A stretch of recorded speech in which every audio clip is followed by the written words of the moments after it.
mendoakan Al-Mukarram Bapak Haji Peri Warjio, ayahanda kita. Teriring doa, semoga tugas-tugas dan amanah yang Bapak emban dan tangani diberikan bimbingan dan kemudahan oleh Allah Subhanahu wa Ta'ala. Ibu Deputi Senior Gubernur, para Dewan Gubernur yang hadir, yang sama-sama kita doakan mudah-mudahan beliau-beliau senantiasa dalam lindungan dan rahmat Allah Subhanahu wa Ta'ala. Pak Aryo dan Mas Ahmad yang telah memulai acara ini, marilah kita mulai untuk tolabul ilmi, kultum Ramadan yang singkat ini, kita luruskan niat dan kita membaca basmalah. Bismillahirrahmanirrahim. Alhamdulillahirabbil alamin, wassalatu wassalamu ala sayyidil mursalin wa ala alihi wa ashabihi ajma'in, amma ba'd.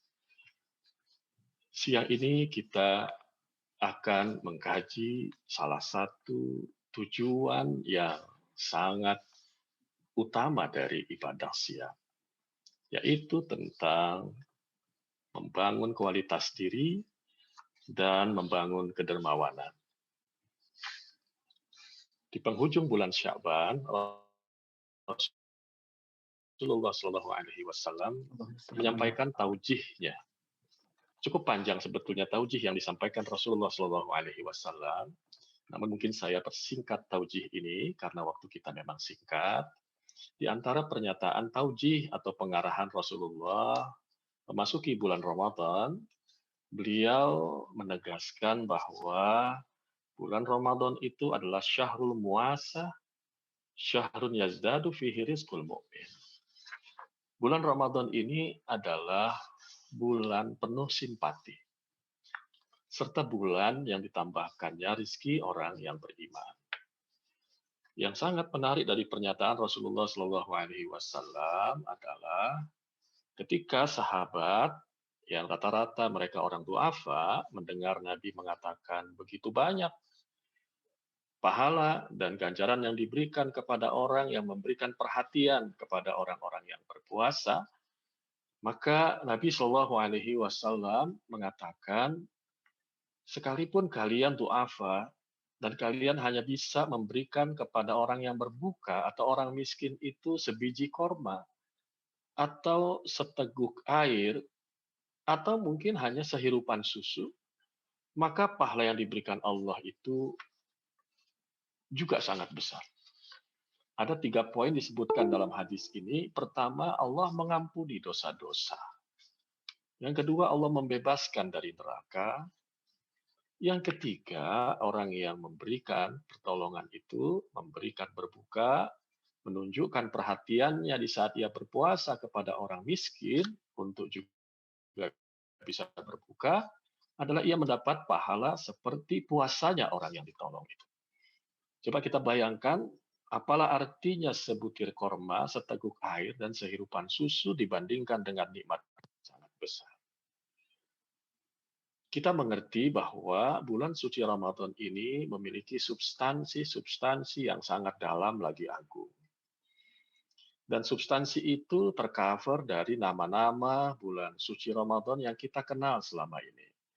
Ia disebut sebagai bulan ketakwaan, bulan perjuangan, bulan ketulusan, bulan kesabaran. Yang orientasi dari penyebutan itu adalah untuk membangun religiusitas, membangun karakter, membangun kualitas pribadi setiap muslim. Menjadi orang-orang yang mulia. Tapi sisi lain juga disebut sebagai syahrul jud, bulan kedermawanan, bulan simpati, muasah, bulan rahmah, bulan penuh kasih sayang, bulan yang penuh keberkatan.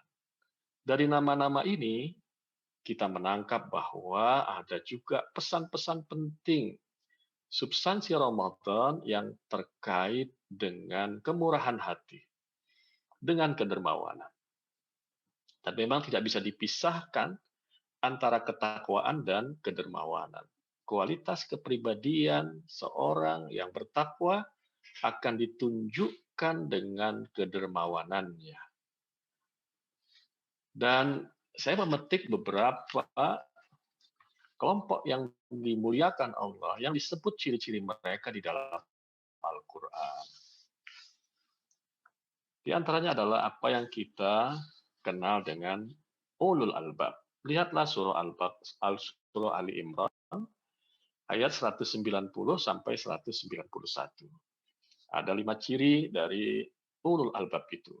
Ya, orang yang memiliki keimanan yang kokoh, dia menggunakan daya fikirnya dan lain-lain. Sudah pernah kita bahas sebelumnya. Kemudian disebut ibadur rahman. Cukup panjang Allah menyebut ciri-ciri dari ibadur rahman, hamba-hamba Allah yang maha penyayang. Hamba Allah. Ada 8 ciri di dalam surah Al-Furqan ayat 63 sampai 77. Dan yang menarik adalah disebutkannya di dalam ayat ke-67, yaitu walladzina idza anfaqu lam yusrifu wa lam yaqturu wa kana baina dzalika qawama. Pesan Al-Quran adalah ciri utama ibadur rahman itu adalah mereka yang mendistribusikan, menginfakkan harta-harta mereka. Bahkan kalau kita melihat di dalam surah Al-Ahzab, ya, ketika Al-Quran berbicara tentang manusia yang sempurna, insan kamil, maka ajaran bersedekah, sifat berbagi itu lebih dahulu disebutkan belum disebutkan setelah disebutkannya ibadah puasa. Ayat itu mengatakan innal muslimina wal muslimat, dan selanjutnya nanti kita akan temui wal mutasaddiqina wal mutasaddiqat. Dan orang-orang yang muslim, orang-orang yang muslimah, kemudian disebutkan nanti di bawahnya, dan orang-orang yang bersedekah dari laki-laki, wal mutasaddiqat, yang bersedekah dari kalangan wanita, disebutkan lagi was-shaimina was-shaimat, orang-orang yang berpuasa dari kalangan laki-laki, orang-orang yang berpuasa dari kalangan wanita muslimah, ya, dan selanjutnya. Menarik sekali bahwa bersedekah itu disebut lebih dahulu daripada ibadah puasa. Dan kalau kita melihat di dalam surah-surah yang lain, misalnya surah Al-Mu'minun, maka ayat 1 sampai 11 yang menyampaikan kualifikasi orang yang bertakwa itu, maka nomor 4 sebelum disebutkan syarat-syarat lainnya, kualifikasi lainnya, maka disebutkan wallazina hum lizakati fa'ilun. Dan mereka yang mengerjakan ibadah zakatnya. Kemudian kita juga lihat misalnya di dalam ya surah-surah yang lain, maka ternyata memang ketakwaan itu sangat erat kaitannya dengan kesucian seseorang melakukan derma, keikhlasan seseorang dalam menolong sesama. Inilah yang sebetulnya perlu kita pahami bersama. Dari sisi makna puasa juga, kalau kita perhatikan bahwa puasa ini memang salah satu tujuan utamanya adalah menyucikan kepribadian. Dan kepribadian seseorang yang bersih dan suci itu akan ditunjukkan oleh sikap humanity, sikap kelemah lembutan, sikap ia peduli, sikap ia ingin berbagi, sikap ia untuk bisa mengeluarkan hak-hak orang-orang yang memang membutuhkannya. Seorang ulama yang bernama Imam Al-Khalil bin Ahmad Al-Farahidi, dia menegaskan bahwa Ramadan itu diambil dari kata romdu. Yang romdu itu maknanya adalah wa huwa maturun ya'ti fi waqtil kharif. Hujan deras yang datang, yang turun di saat musim gugur.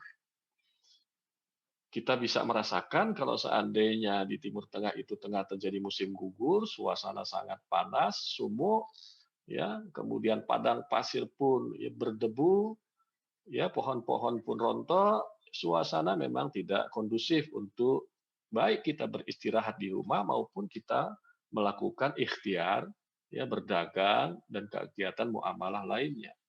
Tapi ketika hujan itu turun, inilah makna Ramadan.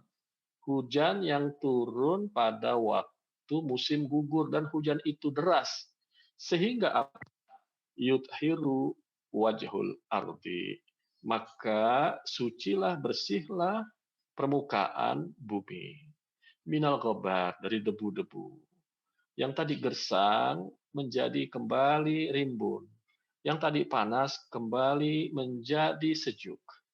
Kira-kira itulah makna dari datangnya bulan Ramadan untuk jiwa kita. Wasumiyat syahru bidzalika li'annahu yudhirul abdan minal awdar wal ausar. Dan disebut bulan ini dengan Ramadan karena ia menyucikan, ia menghujani, ia menyejukkan, ia membersihkan badan-badan ya manusia dari kotoran-kotoran dan dosa-dosa. Maka yang muncul dalam sikapnya keseharian adalah sikap-sikap dan kepribadian yang suci. Salah satu tujuan dari diturunkannya syariat puasa adalah membangun kemurahan hati. Dan kemurahan hati ini, sebagaimana ditunjukkan oleh Rasulullah, para sahabat, orang-orang yang soleh, merupakan kepribadian yang utama. Coba kita perhatikan di sela-sela Allah Subhanahu wa Ta'ala menginformasikan tentang syariat Ramadan, maka ada kalimat yang diinsert di tengah-tengah. Allah juga memberikan ya rukhsah atau keringanan kepada hamba-hambanya yang boleh tidak berpuasa. Inilah pernyataan Allah. Wa man tatawwa'a khairan fahuwa khairul lah. Dan barang siapa dengan kerelaan hati mengerjakan kebajikan, maka itulah yang lebih baik baginya. Ayat ini bicara tentang apa? Ternyata ayat ini, sebagaimana Imam Syekh Ali As-Sabuni dalam kitabnya, ini bicara tentang fidyah, tentang memberi makan kepada seorang miskin. Jadi yang dimaksud dengan tatawwa'a di situ, ya, atau khairan, adalah barang siapa dengan ketulusan hati melebihkan kadar fidyahnya. Banyak orang menyangka bahwa ayat ini terkait dengan ibadah-ibadah tambahan. Tapi ternyata ayat ini hampir semua mufassir bersepakat menyatakan ini terkait dengan sikap derma, sikap kemurahan hati untuk melebihkan pembayaran fidyah kepada orang miskin yang memang membutuhkannya. Surah Al-Baqarah ayat 184. Di lain ayat, Al-Quranul Karim memberikan reportase kepada kita bahwa apapun harta yang kalian infakkan, ada 3 poin yang disampaikan. Pertama, kebaikannya itu sesungguhnya untuk kalian sendiri. Yang kedua, bahwa ketika Anda berinfak, maka tujuannya hendaklah hanya mencari ridha Allah. Karena Allah yang akan menurunkan balasannya. Dan yang ketiga, ini jaminan Al-Quran, jaminan Allah, akan diberi pahala, diberi ganjaran secara penuh, secara sempurna, ya, dan tidak akan dirugikan sama sekali. Secara finansial, kalau kita mengeluarkan ya aset-aset kita atau mungkin dana kita, sepertinya berkurang secara nominal. Tapi pada hakikatnya, ketika kita mengeluarkan infak, zakat, dan sejenisnya, apalagi wakaf misalnya, maka pada hakikatnya kita menyimpan pada khazanah Allah. Dan Allah akan memberikan kelebihan return yang berlipat ganda. Ini pernyataan sekaligus komitmen dari Al-Quran. Dan kita yakin bahwa ayat yang Allah turunkan dalam surah Al-Baqarah berikut ini, kita yakini Allah memberikan pelipat gandaan yang terus-menerus kepada orang-orang yang berinfak pada jalan Allah. Di ayat ini disebutkan yunfiquna amwalahum fi sabilillah, yaitu mendistribusikan, menafkahkan, mendermakan harta-harta mereka di jalan yang diridhoi Allah. Rasulullah Shallallahu Alaihi Wasallam pernah menyebutkan sebuah hadis di tengah-tengah bulan Ramadan. Ia mengatakan bahwa sedekah yang paling utama adalah sedekah di bulan Ramadan, yang tentunya terjadi multiple points dari ganjaran Allah Subhanahu wa taala.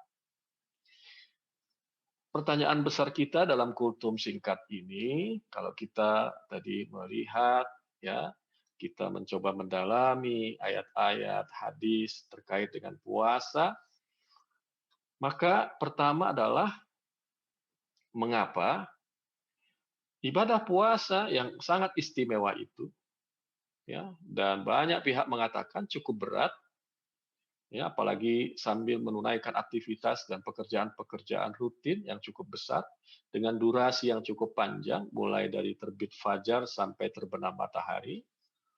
Tapi untuk orang-orang tertentu yang diberikan rukhsah atau keringanan, kok hanya dikompensasikan dengan membayar fidyah. Jadi puasa yang sangat istimewa ini seolah-olah ya apple to apple nilainya dengan fidyah. Seolah-olah. Fidyah itu kita tahu ya, itu ukurannya secara fikih adalah 1 mud.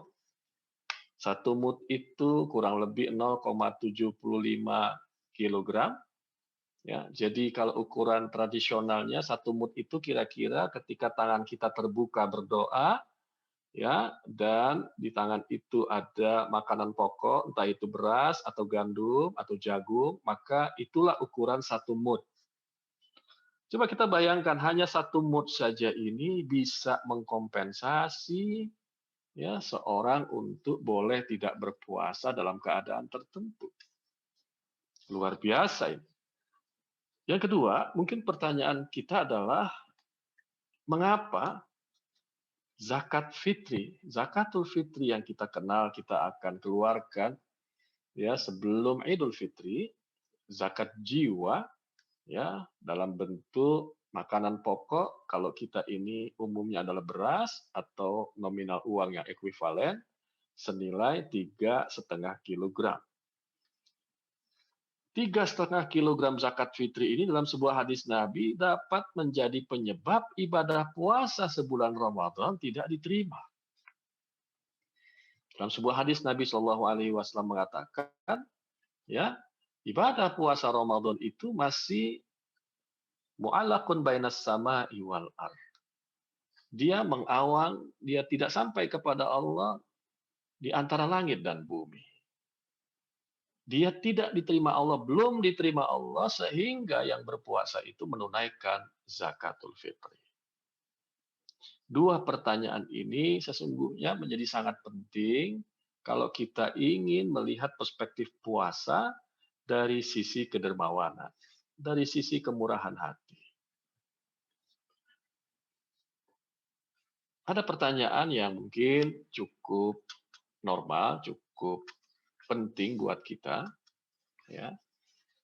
Pertanyaannya adalah, mengapa orang yang beriman harus dermawan? Mengapa kita harus dermawan? Inilah beberapa jawabannya. Kedermawanan adalah ciri orang yang beriman. Di ayat-ayat yang sudah saya sebutkan tadi. Yang kedua, ciri manusia berkualitas. Ya, ada ibadur rahman, disebutkan tadi, ada insan kamil. Ya, bahwa intinya adalah ketakwaan yang bersifat universal. Kemudian kedermawanan itu perintah Al-Quran. Kemudian yang keempat, kedermawanan adalah bagian dari amanah Allah Subhanahu wa taala. Karena kita tahu rizki ya milik yang kita saat ini tengah kuasai, hakikatnya adalah titipan Allah. Dan ketika seorang hamba mengeluarkan sebagian rizki yang Allah berikan, ia tengah menunaikan amanah Allah. Makanya pada hakikatnya dalam ilmu tauhid kita ini bukan pemilik. Sesungguhnya ownernya adalah Allah Subhanahu wa taala. Kita adalah pihak yang diberikan kuasa untuk bisa menerima, menguasai secara majazi dan memanfaatkannya secara terbatas. Kemudian dermawan juga merupakan ajaran utama Rasulullah SAW. Dan kedermawanan merupakan sunnatullah dalam kehidupan. Karena sekali waktu kita berada di atas, sekali waktu kita akan berada di bawah. Sekali waktu tangan kita berada di atas, sekali waktu tangan kita akan berada di bawah. Sekali waktu kita berkecukupan, sekali waktu kita berkekurangan. Sekali waktu kita sehat, sekali waktu kita sakit, dan selanjutnya. Jadi inilah sebuah ajaran dari Allah Subhanahu wa taala yang sepatutnya memang menjadi habits, menjadi karakter, menjadi attitude setiap orang-orang yang bertakwa. Untuk itu, kalau kita amati lebih jauh, maka sesungguhnya ada begitu banyak keuntungan dari sifat dermawan itu, muasah itu. Yang pertama, membuat jiwa tenang dan penuh syukur. Orang yang di dalam hatinya memiliki jiwa yang bersih, hati yang tulus, memiliki sifat dermawan, maka umumnya jiwanya menjadi tenang. Dan jiwanya dipenuhi rasa syukur kepada Allah. Sifat dermawan akan menurunkan cinta Allah. Orang yang dermawan dicintai masyarakat. Orang yang dermawan diterima amal ibadahnya dan doa-doanya. Ya. Orang yang dermawan rizkinya akan terus bertambah dan berkah. Orang yang dermawan, karena ini bagian dari sifat takwa, maka kalau ada persoalan, ada kesulitan, akan diberikan jalan keluar. Akan dimudahkan segala urusannya. Semakin banyak kita berderma, bersodako, berinfak, berwakaf, maka insya Allah segala urusan kita akan diberikan jalan, dimudahkan oleh Allah Subhanahu wa taala. Orang yang senang berderma, maka ia dicintai manusia dan dapat menjadi teladan bagi yang lain. Ia tetap terhormat, sekalipun di suatu waktu ia giliran membutuhkan bantuan orang lain. Pasti orang lain akan senang membantunya karena mengingat dulu orang tersebut seringkali membantu mereka, seringkali berbuat kebaikan kepada mereka. Dan Nabi Shallallahu Alaihi Wasallam menyatakan di setiap pagi itu ada 2 malaikat yang berdoa. Bayangkan kalau malaikat yang tidak punya khilaf dan dosa itu berdoa. Apa doa 2 malaikat itu? Satu malaikat ya berdoa, Allahumma a'ti munfiqan khalafan. Ya Allah, berikanlah ganti orang yang menginfakkan hartanya. Jadi siapapun yang mengeluarkan sodako, zakat, infak, wakaf, bantuan-bantuan sosial, mereka minta, malaikat minta agar diganti itu semua oleh Allah Subhanahu wa taala. Kemudian satu malaikat lagi, ini doanya yang berbeda. Wa yaqulul akhar, Allahumma a'ti mumsikan talafa. Ya Allah, binasakanlah harta orang-orang yang kikir. Maka banyak ulama mengatakan akhir dari seorang yang kaya raya yang tidak menginfakkan hartanya di jalan Allah, maka hartanya itu akan menjadi ujian, akan menjadi azab baginya. Baik dalam kehidupan dunia di akhir hayatnya, apalagi nanti di akhirat kelak. Kita diingatkan oleh para ulama tentang hal seperti itu. Dan salah satu yang disukai Allah, pemilik alam semesta ini, pemberi semua aset dan kekayaan kepada kita semua, Allah sangat suka, sangat mencintai hamba-hambanya yang bersikap murah hati. Innallaha jawadun, yuhibbul jud, wa makarimal akhlak, wa yakrahu safsafaha. Hadis riwayat muttafaq alaih Bukhari dan Muslim. Selanjutnya apa kerugian kita bersikap kikir? Yang pertama, tentunya kikir ini merupakan perbuatan dosa besar. Kenapa? Karena kita tidak memberikan hak orang lain yang dititipkan oleh Tuhan. Maka kemudian kita akan mendapatkan murka Allah Subhanahu wa taala. Kita dibenci manusia, ditolaknya ibadah dan doa.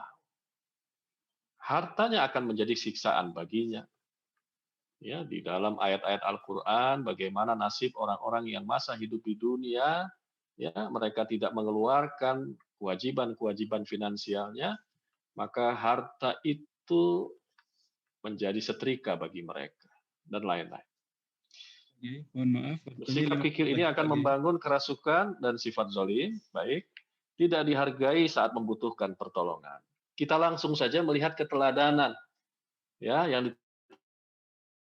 ditunjukkan oleh Rasulullah SAW dan keluarganya. Saya petik ini beberapa, mudah-mudahan memberi manfaat buat kita sekalian. Lihatlah bagaimana Ummu Salamah menceritakan Rasulullah SAW. Rasulullah ini terkenal sebagai orang yang sangat, ya, dermawan dan cepat sekali beliau, ya, melakukan distribusi kekayaan atau katakanlah ada makanan yang dikirim beliau, biasanya langsung beliau kirimkan kepada fakir miskin. Ummu Salamah menyampaikan, ya, Rasulullah terlihat pucat, dan ternyata pucatnya Nabi itu bukan karena sakit, karena tiba-tiba Nabi ingat ada uang 7 dinar, ya, yang sampai sore hari Nabi belum infakkan kepada sahabat-sahabat yang miskin. Ya. Kemudian Jabir bin Abdullah menyatakan bahwa Rasulullah tidak pernah dimintai sesuatu kecuali beliau pasti akan memberikannya. Lihat contoh istri Rasulullah Siti Aisyah radhiyallahu an. Suatu ketika ia tengah berpuasa mendapatkan bantuan subsidi khalifah 180.000 dirham. Apa yang terjadi setelah beliau terima, langsung beliau distribusikan kepada masyarakat miskin, kepada sahabat-sahabat Rasulullah yang duafa. Dan ketika sore harinya beliau berbuka, ternyata, ya, khadimahnya, pelayannya hanya menyiapkan roti dan minyak zaitun saja untuk berbuka puasa. Sehingga sang pembantu menyatakan kalau tadi, ya, tuan atau ibunda menyisakan saja sedikit dirham, maka kita bisa berbuka puasa dengan daging atau sejenisnya. Lihatlah keteladanan para sahabat Rasulullah SAW. Utsman bin Affan radhiyallahu an ketika akan berperang kaum muslimin dengan bangsa Romawi, dan muslimin itu tengah berada dalam kesulitan, ya, maka Utsman bin Affan menyedekahkan tidak tanggung-tanggung uang sebesar 100.000 dinar, 350 ekor onta beserta perlengkapan perangnya. Jadi kurang lebih setengah kebutuhan perang itu ditutupi oleh Utsman bin Affan. Kisah Umar bin Khattab ketika beliau menjadi khalifah, beliau, ya, menyiapkan bantuan-bantuan subsidi kepada sahabat-sahabat senior Rasulullah yang fakir miskin. Di antaranya adalah Abu Ubaidah, Mu'adz bin Jabal, dan Sa'ad bin Abi Waqqas. Mereka ini orang-orang miskin. Tapi saat utusan Umar bin Khattab ini memberikan kepada mereka masing-masing, apa yang terjadi? Di saat yang sama mereka membagikan itu, memanggil sahabat-sahabat lain yang belum dapat untuk dihabiskan semua subsidi dari khalifah itu. Masya Allah. Contoh lagi yang kita bisa ambil menjadi teladan kita, sahabat Abdullah bin Amir. Ringkasnya, sahabat ini membeli rumah sahabat lain yang bernama Khalid bin Uqbah bin Mu'id seharga 70.000 dirham. Namun saat malam tiba, pembeli rumah ini mendengar ada tangis dari keluarga Khalid yang menjual rumahnya di pagi hari tadi. Kemudian ia meminta pembantunya untuk mengecek ada apa, kok keluarga, ya, Khalid bin Uqbah ini menangis. Inilah jawaban pembantunya. Mereka menangis karena mereka tidak tahu akan tinggal di mana setelah rumah itu mereka jual. Maka sahabat Abdullah bin Amir saat itu juga terharu dan menyatakan, sampaikan, aku sedekahkan uang pembelian rumah tersebut ya kepada keluarganya, dan rumah itu tetap akan menjadi milik mereka. Masya Allah. Begitupun contoh-contoh sahabat yang lain, Abdullah bin Umar, ya Imam Az-Zuhri, ini tabi'in, dan beberapa yang lain. Sehingga kesimpulan dari kultum ini yang bisa saya sampaikan adalah, ingatlah bahwa ibadah puasa yang tengah kita jalani ini sangat terkorelasi dengan ibadah maliyah, ibadah harta. Yang kedua, kepedulian sosial sangat menentukan nilai ibadah puasa kita. Dan yang ketiga, kualitas takwa yang menjadi tujuan diperintahkannya puasa ditunjukkan oleh sifat kedermawanan, kepedulian, dan ketulusan sosial. Ini saja yang bisa saya sampaikan karena waktu kita singkat, dan mohon maaf bila saya sampaikannya ya agak lebih cepat, tapi mudah-mudahan bisa kita pahami bersama-sama dan dapat kita amalkan. Wassalamualaikum warahmatullahi wabarakatuh. Waalaikumsalam warahmatullahi wabarakatuh. Terima kasih Pak Kiai, tausiahnya sungguh bermakna dan menginspirasi kami semua, sangat bermanfaat. Matur nuwun. Amin.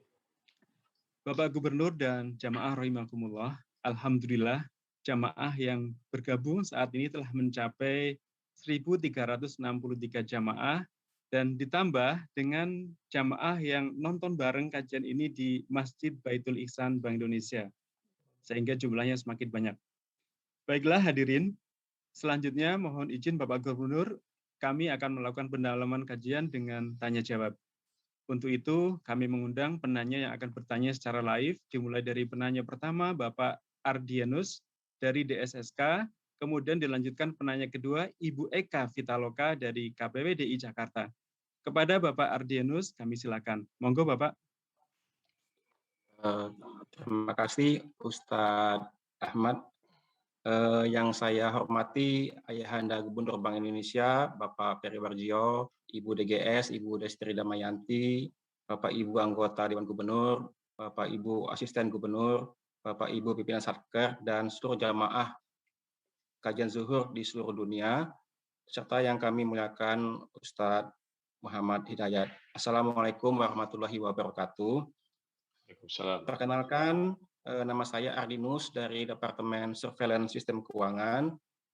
Saya memiliki dua pertanyaan, Ustadz. Yang pertama itu adalah salah satu dorongan yang diberikan oleh Allah itu kan ketika di bulan Ramadan itu adalah pahala yang berlipat ganda. Sehingga itulah memacu kita untuk lebih dermawan ketimbang di bulan-bulan lainnya. Nah, pertanyaan saya itu adalah bagaimana menjaga konsistensi kita supaya pasca Ramadan itu kita tetap semakin dermawan gitu.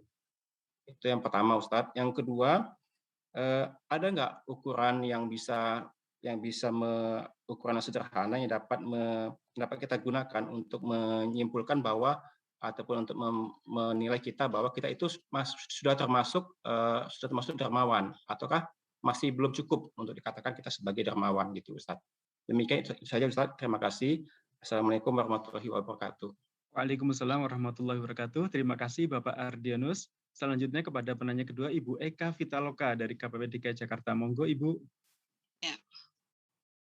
Terima kasih atas kesempatan yang diberikan.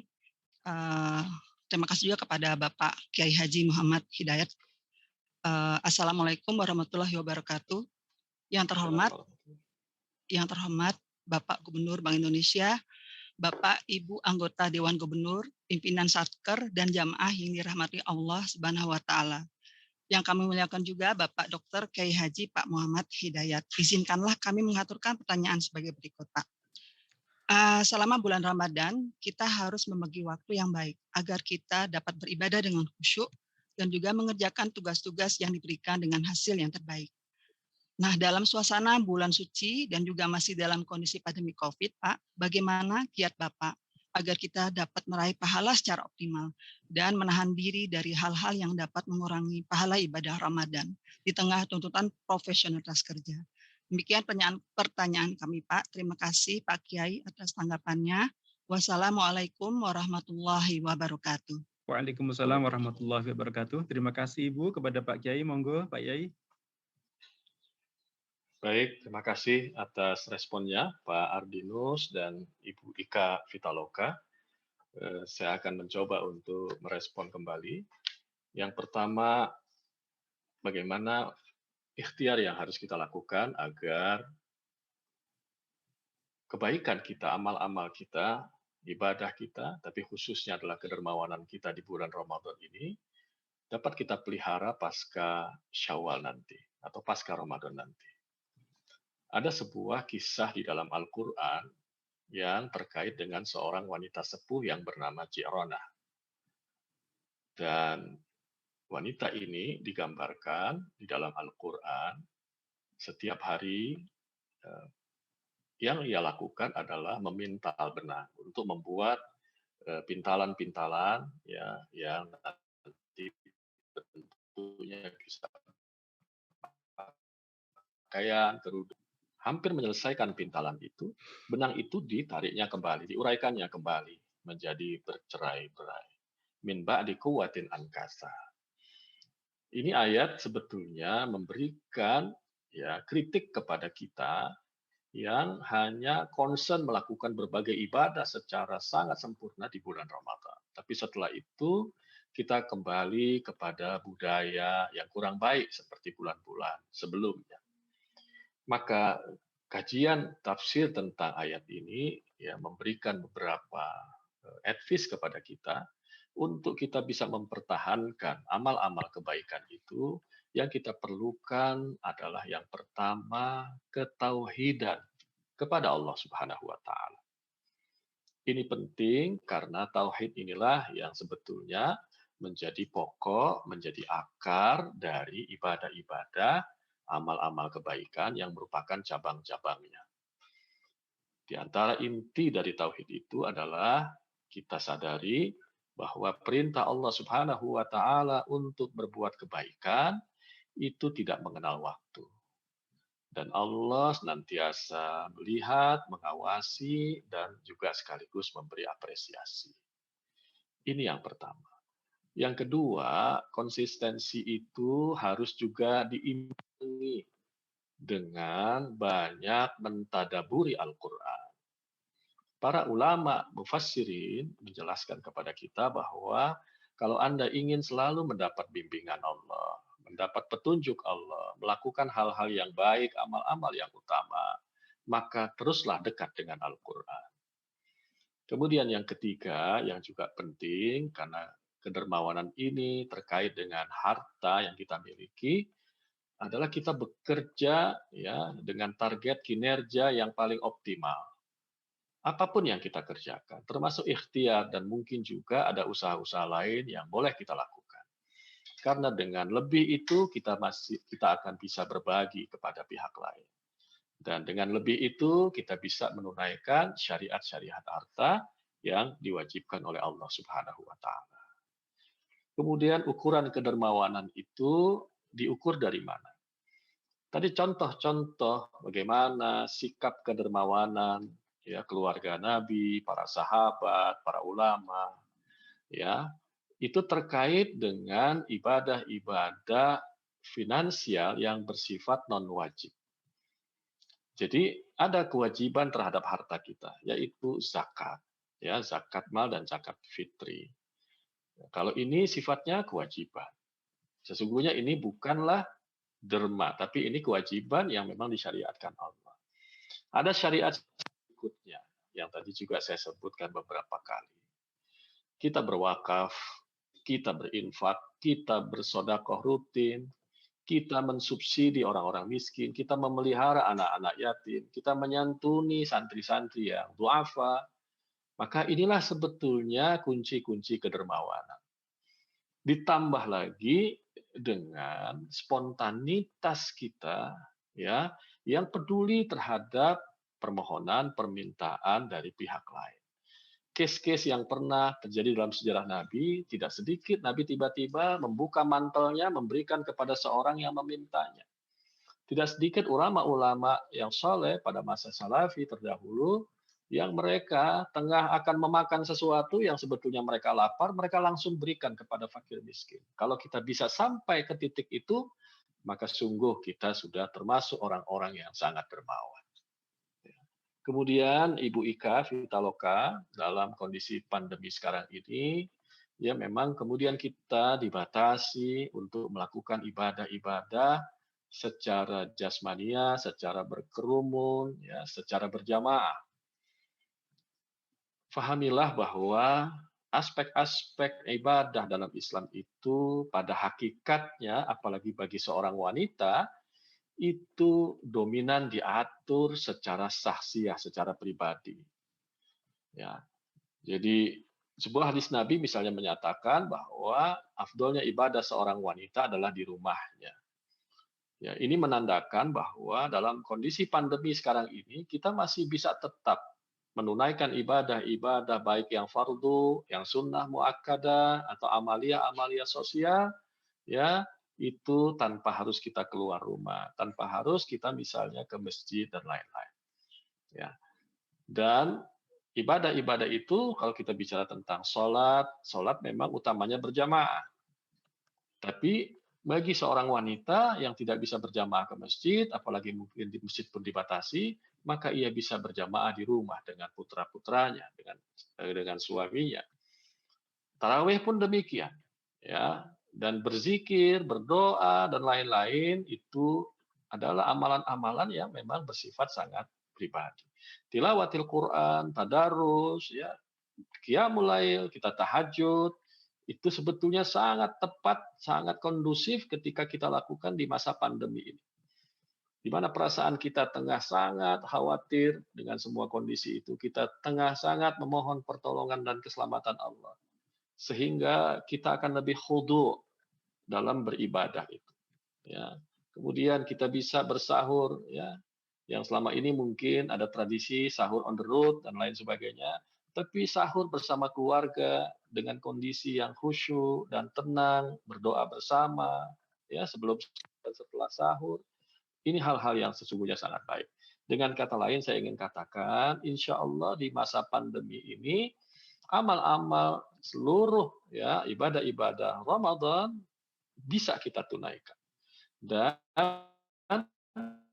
tidak mengurangi insya Allah nilainya ketika itu kita lakukan, ya misalnya harus di rumah masing-masing, ya karena ada hal-hal yang memang dalam pandangan agama ad-dararu yuzalu.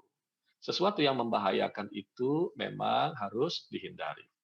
Saya contohkan saja satu hal ketika orang bertanya, mengapa kita sholat harus ya jarak softnya itu ya dibuat tidak sebagaimana soft pada saat normal. Ya, salah satu yang sebetulnya sangat sederhana dalam fikih itu dikatakan bahwa rapatnya shaf dalam sholat berjamaah mendapat pendapat Imam Syafi'i adalah sunnah. Dan menghindari terinfeksinya kita dari wabah penyakit itu wajib.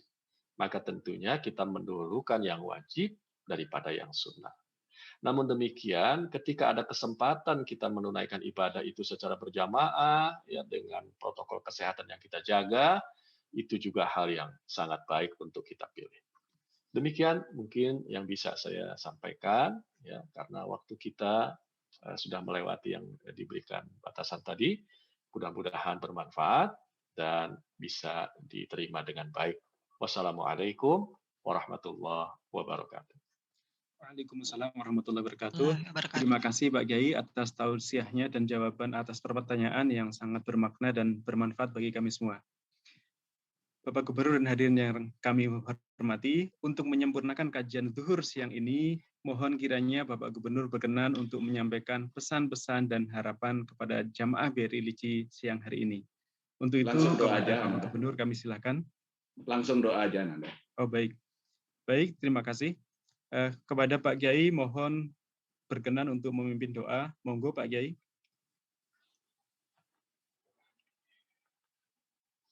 Mohon izin Al-Mukarram Ayahanda Pak Gubernur. Bismillahirrahmanirrahim. Alhamdulillahirabbil alamin. Allahumma shalli wa sallim ala sayyidina Muhammadin wa ala alihi wa ashabihi ajma'in. Allahumma taqabbal minna salatana wa siyamana wa qiyamana wa ruku'ana wa sujudana wa tasbihana wa zakatana wa sadaqatana wa sa'iru a'malina wa tammim taqsirana. Ya Allah, ya Arhamar Rahimin. Ya Allah, ya Tuhan kami, terimalah dari kami amal-amal ibadah kami, salat kami, puasa kami, zakat kami, sedekah kami, amal-amal sosial kami, rukuk kami, sujud kami, tasbih kami, tahlil kami, dan semua amal ibadah yang kami tunaikan di bulan ini. Kami yakin semua amal itu belum sempurna, ya Allah. Namun kami berharap Engkau memberikan nilai yang sempurna. Allahumma barikil Qur'an. Allahumma ya munzilal Qur'an. Birahmatika ya arhamar rahimin. Ya Allah, ya Tuhan kami. Wahai yang menurunkan Al-Quran di bulan Ramadan. Yang menurunkan keberkahan di bulan Ramadan. Berkahilah kami. Rahmatilah kami. Berikanlah kepada kami keselamatan dan keafiatan, agar kami dapat memenuhi dan menyempurnakan ibadah siam dan qiyam di bulan suci Ramadan ini. Birahmatika ya arhamar rahimin. Wa sallallahu ala sayyidina Muhammadin wa ala alihi wa sahbihi wa sallam. Walhamdulillahi rabbil alamin. Amin amin ya rabbal alamin. Terima kasih Pak Kiai atas doanya. Bapak Gubernur dan hadirin rahimakumullah, sebelum menutup rangkaian acara, mohon izin kami akan menyampaikan beberapa maklumat sebagai berikut. Yang pertama, maklumat pertama, kami mengundang kepada jamaah untuk mengikuti kajian tarawih pada malam ini pukul 20 WIB. Pembicaranya insya Allah Al-Mukarram Bapak Kiai Ahmad Kusyairi Suhail. Beliau akan menyampaikan materi puasa membangun disiplin diri. Maklumat kedua, kami mengajak Bapak Ibu jamaah untuk menyalurkan zakat, infak, dan sedekah melalui Masjid Baitul Ihsan Bank Indonesia. Pembayaran dapat dilakukan melalui scan QR Code KRIS dan bisa juga melalui transfer. Baiklah, Bapak Ibu, alhamdulillah kita telah sampai di penghujung kajian pada hari ini. Selanjutnya marilah kita tutup kajian ini dengan membaca doa kafaratul majelis. Subhanakallahumma wa bihamdika asyhadu an la ilaha illa anta astaghfiruka wa atubu ilaik. Lagi ngalamun nyawang awan, munggah kaji menyang Mekah. Kalau hidup makin dermawan, insya Allah hidup lebih barokah. Amin. Kami atas nama panitia mengucapkan terima kasih atas kehadiran Bapak, Ibu, dan jamaah semuanya.